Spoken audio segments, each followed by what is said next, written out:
What's good, YouTube? Yu-Gi-Oh! Organization managed to get the news that somebody got their hands on Circuit Break early and started leaking some cards. And perhaps the most exciting card here is our new Premature Burial-like card. And as you see, that Golden Grave, there's a high cost to this one. And I haven't even read the other two cards, but I saw that there's a Star Relic card. So I'm going to do a live reaction here. But I did read this one.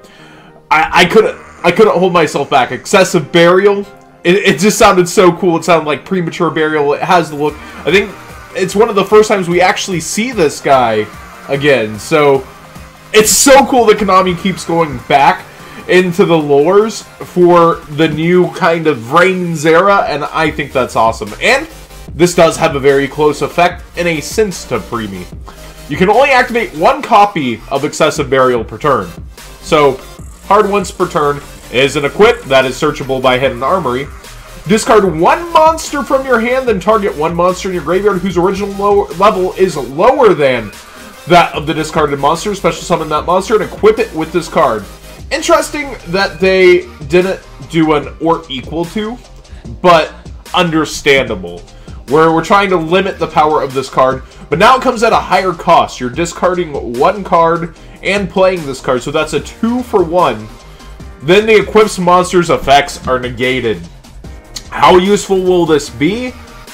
I'm not quite sure. There's just cards that do it better right now, but as an equip card, that does make it searchable, but for even more limitations on your turn. So, should be interesting. Of course, discarding a card from your hand can be very desirable at times with cards like Malicious, Plague Spreader, Burning Abyss monsters. You name it, it's there, although BA is assumedly dead for the Link era. What will you look forward to using this in? Maybe Goki's? Getting that extra body on board when you already have so much advantage could be huge for them. So, live reaction here, we have Condenser Deathstalker. That's quite the name. Level 5 Light Cybers type effect monster. Attack 2000, defense 1000. You can only use 2 of this card's name's effects once per turn, so I guess those are hard ones per turns. When this card is normal summon, target one Cybers type monster you control except this card. Well, that monster is face up on the field against 800 attack. So accept this card, no self-boosting, alright. If this card is destroyed by a card effect and sent to the graveyard from a monster zone, specifically, so it has to be summoned, inflict 800 damage to both players. Kind of a classic kind of effect, not that good, not game-breaking, balanced kind of card, level 5, 2000, more Cyber support. Doesn't really stand out to me, but let me know if there's any crazy uses you guys are thinking of. It's got that hard once per turn, so it's not like there's any loops that are going to come out of it.